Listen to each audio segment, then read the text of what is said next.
Hey friends, welcome to episode 3 of Keep Your Customers Forever. Today we're going to be talking about what occurs after your event. So we've already talked about before your event and during your event, and today is all about the conversion and the retention of your people. So when I mention your people, as I said before, I mean customers, clients, members, students, your employees, anybody that you have a relationship with. So I'll keep calling it people, but this might be your blog readers or your subscribers, anyone you have a relationship with. And I'll also be talking about the word event, as we've done in the past. By event, it means anything where you are either on stage or the camera's on you, and you might be you're teaching people things. You might also be trying to sell them something. So it includes any of these in the list as well.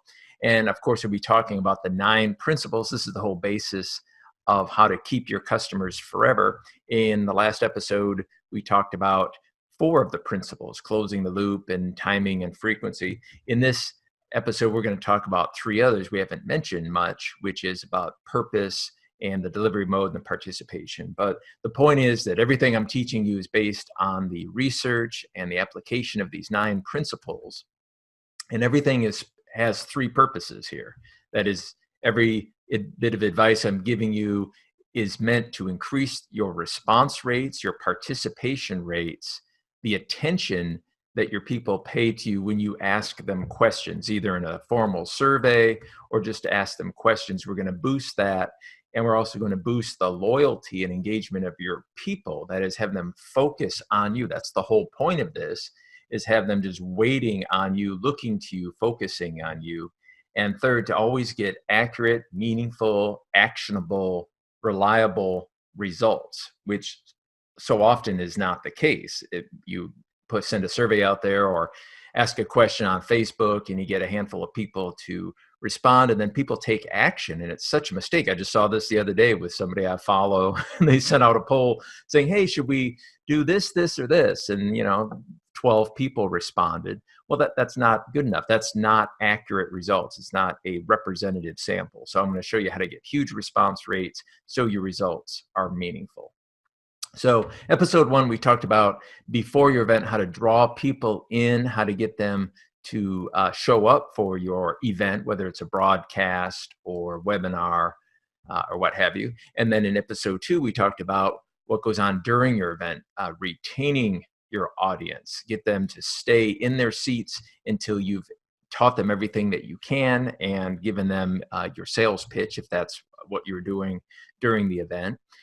Today, we're going to talk about after your event. What do you do with those people that don't buy from you, which is most of those people, right? So you want them to stay with you forever so that you can continue to learn what it is that you can deliver, what is their real problem and pain that you can solve. So I'm going to show you how to do that in this episode. So we've already talked about the first 5 stages of your event. Today, we're going to talk about the final 2.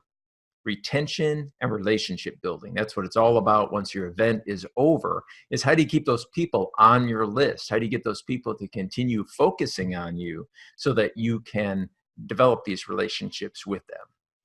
So here's all the specifics. After the event, you want to keep that conversation, I call it the survey conversation, going. And to do that, you need to already have some data in hand, because the conversation has to start somewhere. Well, it's going to start with the data that you already have. So you remember from episode 1 before your event and episode 2 during your event, that's where the data comes from. So consider those questions again. This is a rehash of episode 1, but it's key to remember that during that episode, we talked about questions to ask your audience before your event. And this was one of them. This is one of my favorites, asking your attendees and members and others, what stage is your business at? And what big challenge do you have that you want solved? So they've already answered that question. You already have their responses. You've already closed the loop and shared some of those results with them, but you've held on to this data because you're going to be using it after the event as well. That's the key. We also talked about questions you ask during your event. And I'll just give you an example. An event just did this summer. There was an MC of the event, Leslie Samuel. If you don't know Leslie, you need to You need to find him on Facebook. He's a great guy to follow. But in that event, we asked the audience, did Leslie share ideas that will make your business better? And the audience during this live event answered that question. Well, I've saved that information because I'm going to use it after the event to keep that conversation going. At that same event, there was a number of speakers. One of them was Anna Powers, and Anna's another great one. You'll want to follow her. We asked questions about her presentation. And one of those questions was, did you have any questions for her you didn't get a chance to ask? Well, that's really interesting to see how people reacted to that. We're going to use the results of that after the event. So think about that. You've asked questions before. You've probably asked some questions during, unless it's a webinar or certainly an evergreen webinar where you don't have that opportunity, but you want to kind of preload your after by doing the first two steps of the sequence. Another question that we typically ask during an event like a webinar is, what is one specific idea you plan to apply? So you've just delivered your webinar, it's at the end, and then you just ask the audience, well, which of these ideas I've given you do you think you'll apply first? That's your ammo. That's what you're taking with you into the post event conversation. So now that I've told you all that, here we are at stage 6, which is post event. The key is retention. You need to keep your people focused on you, and you do that through this conversation. So I'm going to give you 6 example emails. You feel free to copy these or screenshot them or what have you. You'll also get the slides if you're watching this as a paid member, so you don't have to worry about taking notes. But here is the actual email sequence that I gave following a live event this past summer. So some of you that know Ray Edwards may have seen these exact same questions in this sequence since you were at his event. But for those that weren't, this is the exact email that I wrote post-event. And there's a couple of key things in here. But wait, there's more. That's kind of an inside joke from the event, so that's not really key here. But right here, I created some comments, a full report of comments, and that's what I'm giving back to you. And you can see here in the summary findings, right within the email, I share the results. This is closing the loop, sharing the results with the audience. So I'm already giving them something. That is giving them some insider scoop on what others said about the event. But then here's the request. What is the biggest takeaway from the event? And if they clicked here, it was actually a 1-item survey. So now this audience already knows me because I did the before and the during. And so they're already in the habit of knowing that when they respond to my questions or my request, that they're going to get something out of it. I'm going to close the loop and share some results. So that you want to be doing the same thing in your email. This is post-event, is use some of the information you learned, and this is what I learned at the event. But this is where your findings will go as well. All right, so email 2 followed a couple of days later. Here it is again. I'm closing loop. It's another give. And this give was that at the event, we asked, do you have any kudos for the speakers? That's the preloaded data that I had for the event. Well, then I created a video where I shared all those kudos with everybody, and I posted it on their Facebook site. So that was the give. And then in my case here, I call it a soft request because Rusty Ryle, who has a great podcast called The Major League, because he was a Major League Baseball player, had me on his podcast. It just so happened to have launched that week. So I was asking people to tune in and give a listen to my interview, that Rusty's interview with me. So I closed the loop. I shared some results, and then not a lot of work. I was just, it's kind of self-serving. I wanted them to hear this conversation that I had with Rusty. But then I told them, hey, I'll be sharing some results tomorrow. And here's the oops. You remember from last week, we talked about the oops, missed it. If they did, I'm pointing them back to their email. All right, so that's an example of a second email. A third one, this is just a total gift.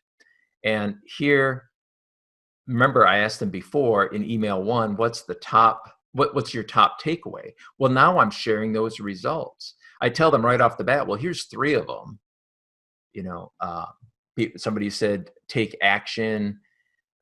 In fact, I put all the action ones together here in the email, just kind of give them a little snippet. But then I say, go here. It's available here. Click this. It will be the top 10 takeaways that other people had from the event. So how valuable is that? Yeah, I'm asking everyone that was at this event, what was your best takeaway? And then I'm sharing it with everybody else so they can learn from the collective wisdom of everybody in the room. So you can see what else I said here. Key here, though, is this is a gift.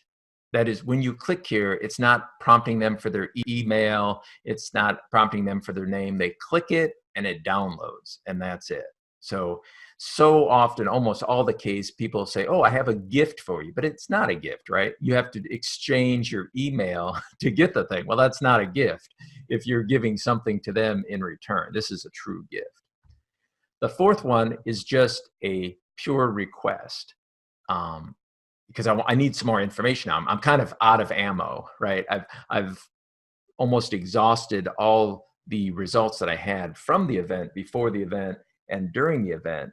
So I'm asking them now another question. And here is the question. If Ray, who was the host of the live event, if he could do an event just for you, what problems would you want him to solve?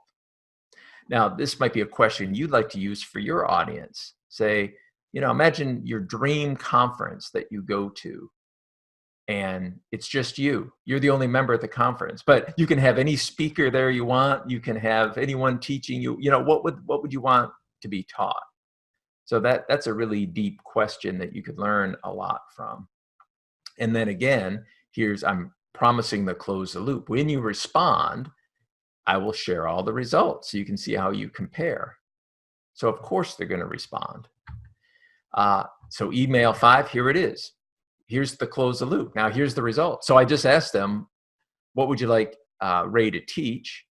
Okay, you can see here's the oops again. You remember from episode 2. I'm sharing results, but hey, did you miss it? Well, it's not too late. You can still click here and answer that same question. But here it is. Now I cut it off in this email, in this PowerPoint slide here, but I went through and I put the top 4. The most popular answer were people that said, I want to learn how to offer these sorts of services. Like, how do I do a summit? And how do I offer one-on-one coaching? And how do I set up a podcast? That's what this audience wanted to know. This is what they wanted to be taught. And then the second most popular question had to do with how to do these online processes. So people were saying, how do I make my launch sequence better? Or how do I set my funnels up in a better way? So there were 4 of these themes as I categorized them, and I shared them all back. So now everybody in the room knows, oh, other people are just like me. They want to know more about one-on-one coaching. And then this is huge information to know. I mean, wouldn't you want to know what your people, what's most important to them? So that's what the closed loop is about. And now we pivot. So stage 6 is retaining your audience, keeping them focused on you. But at some point, it pivots to stage 7, which is, it's the same process of asking questions, sharing results, but now you want to find out what else they need from you. That you're keeping people here for a reason, to keep teaching them, but you also want them to buy stuff from you. That's the point, is you need to make some money so you can keep doing all the good work that you're doing. So I did it here at email 6. I did kind of an intro, and then I said, and this is where your offer goes. I had my offer at this point, but around email 6 is where I said, okay, we've learned this and that and the other thing. I think this might be helpful for you. And that's what I offered. I said, I think you'll need this video training series. Now, That's just based on what you've heard so far from the audience. And there will be a good proportion of folks that'll be, yeah, that's exactly what I want. And now you can sell them something. And the majority won't want it, of course. That's how these things work. And that's okay, because you're going to keep the conversation going. So this going back, this closing the loop, asking the right questions in the right way, sharing the results, just continues week after week after week. And this is what I do. This is what my clients do. And it keeps people focused on you.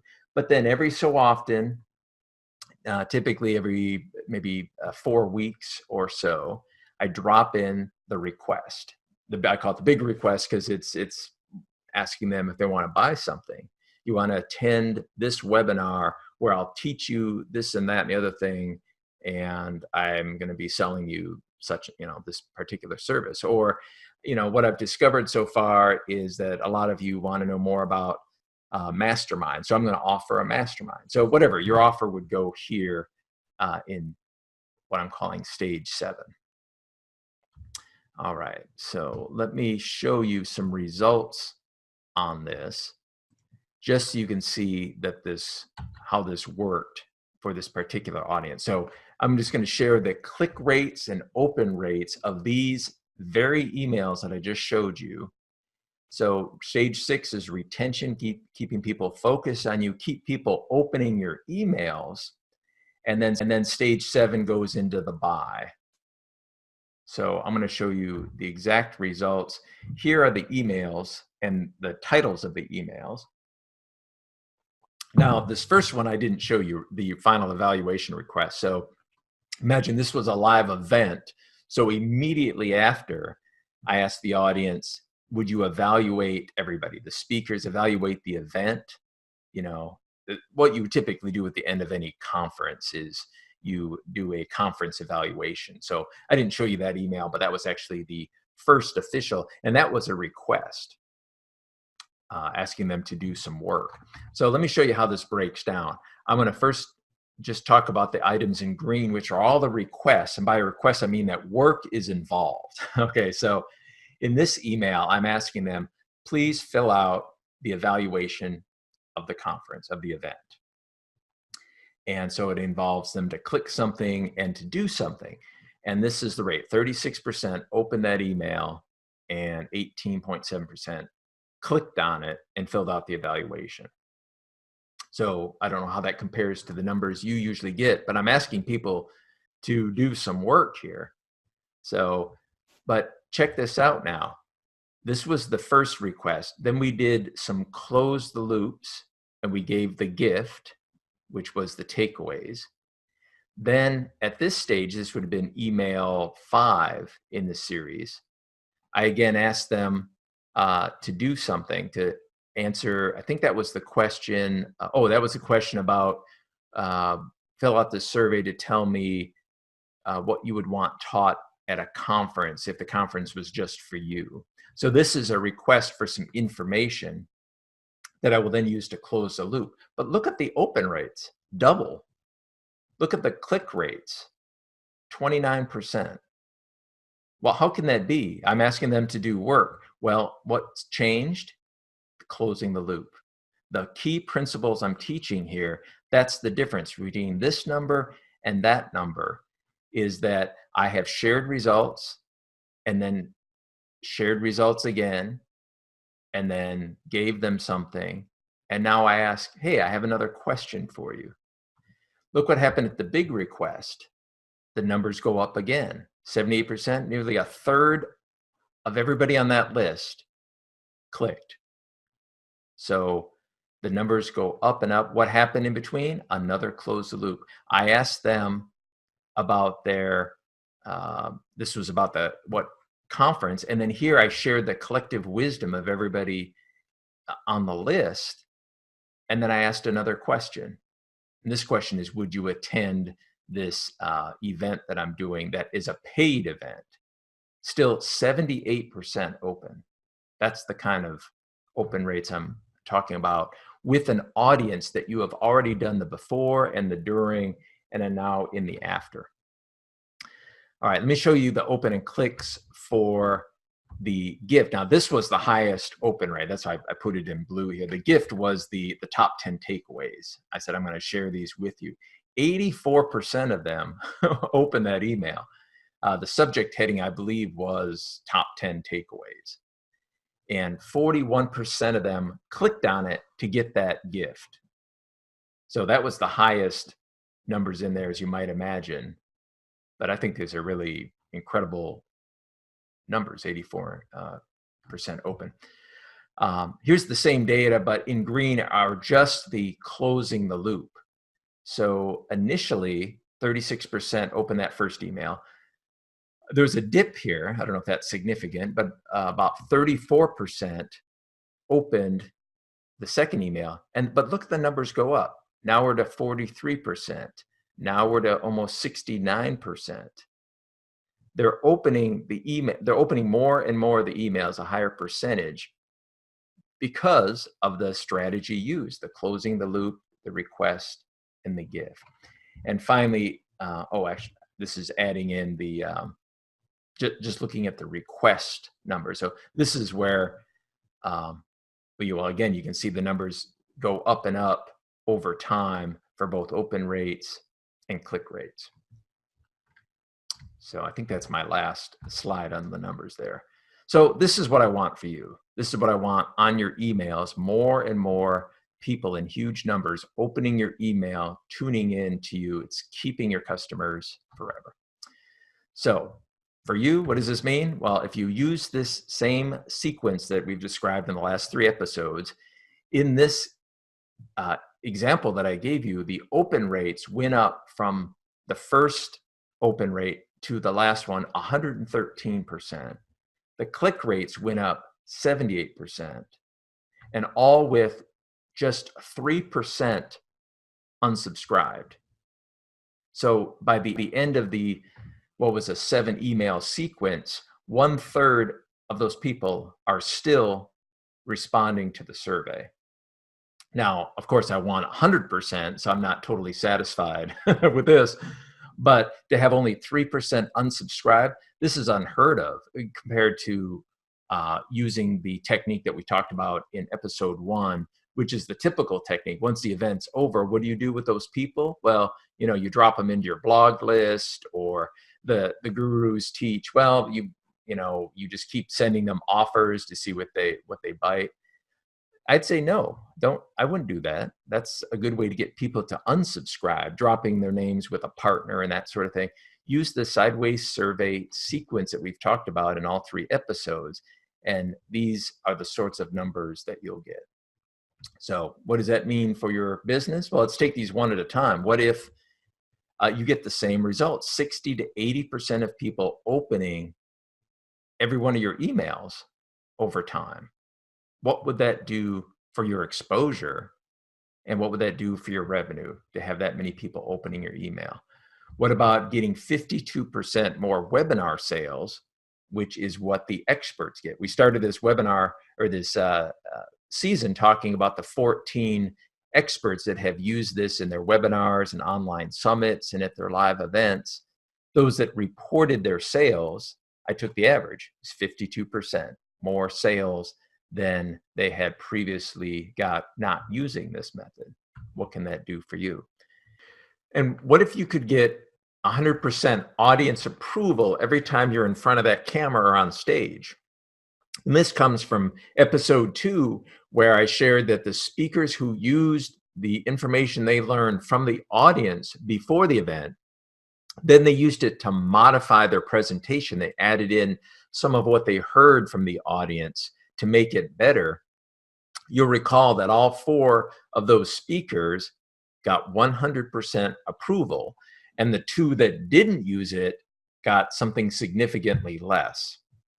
You can do the same, get 100% approval from your participants, your attendees who are watching you, in terms of their satisfaction with what you did. Fourth, what would retaining almost 97% of your members do for your business?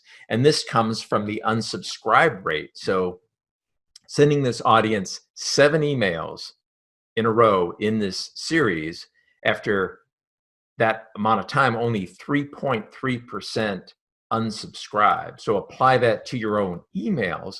But think about this also in terms if you have a membership service that you do, is again, it's keeping people focused on you. That's the whole point of keeping your people forever. And we had a 3.3% unsubscribe rate after, I believe that was about 5 weeks of time. And finally, what would 41% more attendees do for you on your broadcast and your launches? And this comes from the 14 experts who use this for their webinars, for their online summits, for their product launches, where there was some sort of broadcast available. They, on average, got 41% more attendees. So apply these principles to everything that you do, to your live events, whether you're on stage for your own event or for somebody else's event, whether you're doing a webinar, whether you're doing any kind of broadcast, you're doing a Google Hangout or Facebook Live or a YouTube broadcast, if you're doing any kind of training in the classroom or from the stage or virtually, this is where you can get these 41% more attendees. You're going to get the higher engagement. And you can apply this to anywhere that your people are, your members, your clients, your subscribers, your readers. You can do it for your membership sites to get that kind of huge engagement month after month. Do it for your masterminds. I've done this for other mastermind leaders to make their events amazing, to make their live events as well as their virtual meetings that they do each month. For online courses, have been doing this for 2 decades now, of asking these same sorts of questions, feeding back the results to get people to stay in their courses. This is a huge problem if you've taught an online course or thinking about it, is there's such a low engagement rate, massive drop-off rates. I don't know what the current numbers are. They fluctuated somewhere around 90% or more, never finish a course. Well, here's how you get them to finish that course and hear you all the way through. You can do it for your own product launches, as I've done for other experts, for online summits, for your Facebook groups, for your LinkedIn groups, asking, because you see everyone sending out polls and individual questions. Well, they're not using the proper technique. That's why they don't get the huge response rates that you will. And of course, for your email list, this is a lot of what we talked about in this week's episode, is keeping those people on your email list month after month after month. So there it is, before, during, and after. Our last episode will be on Monday, October 21st. If you're seeing this live, if you're a paid member, October 21st is the date. It's going to be all about you, your questions. Bring them to the episode and get them answered. Anything that you're doing with your own event, whatever your event is, broadcasts or webinars or some sort of live event, and with whomever your people are, clients or customers, members, attendees. If you've already applied some of these principles, I want to hear about that. Any successes, any failures, bring all your questions with you so I can get those answered. Anything you want to know about specific questions to ask, specific ways of phrasing things, that's what episode 4 is all about. So looking forward to seeing you there, and enjoy the rest of your day. See you guys.